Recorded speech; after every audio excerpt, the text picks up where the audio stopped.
Let's talk egg prices, because everyone seems to be talking about eggs. And if you, depending on who you're asking, if the person voted for Trump, eggs are free. If they voted for Kamala Harris, then, eggs are $79 a dozen. How much are eggs? We paid what, $8 for 2 dozen at Costco?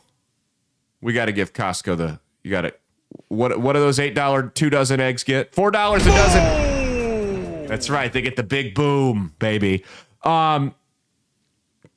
That's been the big center of discussion. Have been egg prices. What were they? Like $5 a dozen at Target the other night? Yeah, but Target also had a sign out that said that due to egg shortages, their prices were going to be different. Oh, well,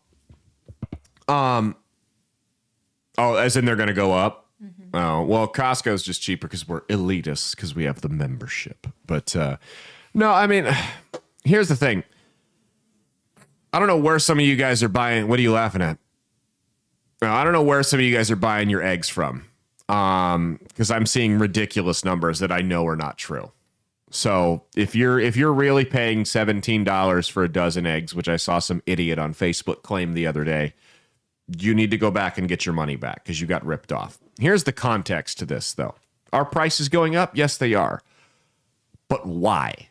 Well, there's this thing called the bird flu going around, and it has nothing to do with inflation. It has nothing to do with economic policies.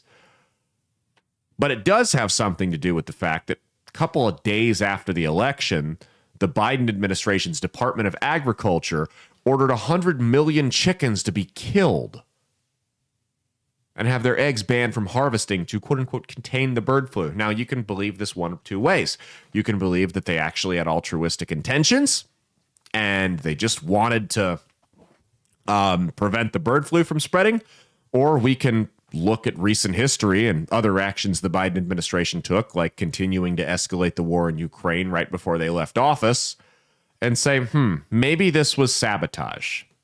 Maybe this was sabotage disguised as we're trying to prevent the bird flu from spreading. Because eggs were that was the big example, right? That was the mascot almost for the Trump campaign over the last couple of months was egg prices. And if we can find a way to jack egg prices up, cool, let's do it. Let's do it. And again, this is part of the problem when you oversimplify issues, and we talk about the Republicans' campaign strategy, is you give your opponents ammunition to bite you in the ass later on.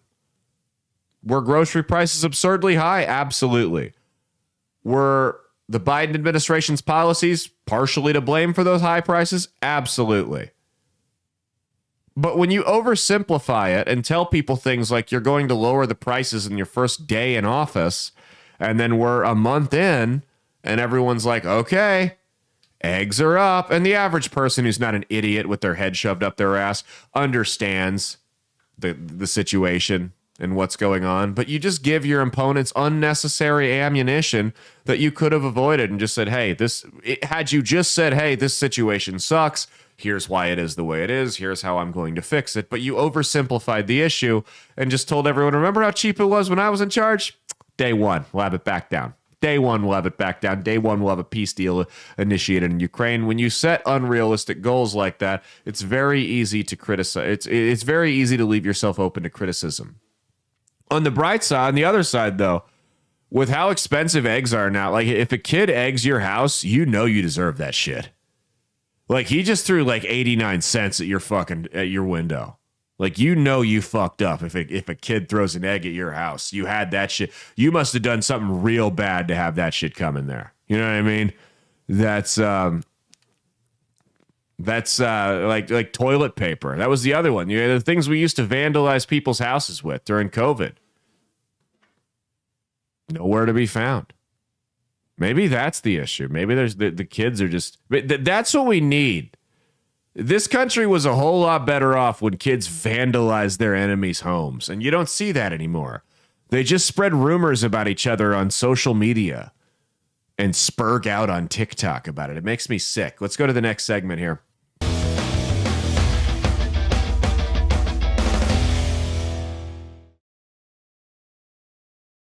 Hey, thanks for watching. If you liked what you saw, be sure to click the link in the description to get the full episode on Rumble. If you prefer to listen along, you could actually get us on Spotify, Spreaker, and iHeartRadio. You can also go to www.outlawstreamers.com to learn more about not just my show, but tons of other great shows and all the exciting projects they have coming up. Follow my socials at Caleb Isn't Funny on Twitter and Instagram, at Caleb Salvatore Comedy on the Chinese Spy app that is TikTok, and be sure to like and subscribe to this YouTube channel. Thanks, and we'll see you every Saturday for brand new episodes of That's Based. Peace.